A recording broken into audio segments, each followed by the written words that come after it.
Hi, this is Alex from PHP Academy, and this is another tutorial for the new Boston. Now in this example I'm going to be showing you something we did in the previous tutorial. We exploded data. So we took data from this file just here, names.txt, that was comma delimited, so we had commas in the middle of each piece of data, and we read it in and took away the commas and displayed it line by line, rendering it basically so we can do anything with each name. Now suppose I have an array like this one and I've got 3 names in my array and I want to add commas in between this data. So as it stands, it's in array format. We can access each element of the array by saying names array and putting in the key of the array. So here what would happen was we'd output Alex.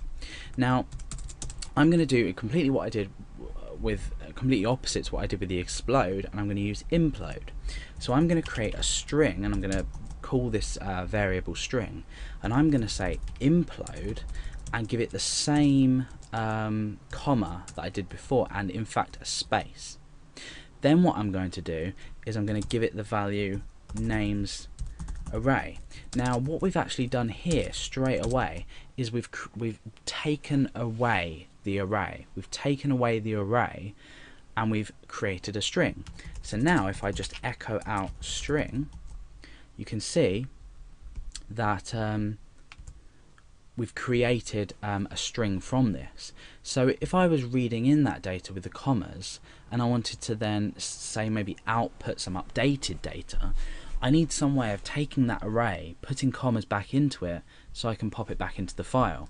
So now what we can do is, after this, do our usual file open business just down here, open up the file, write to the file, or append to the file. So you can use the previous tutorials to achieve this. So it's simply achieved by the implode, and obviously you're not limited to what you can put in here. You could implode using, let's say, hyphens.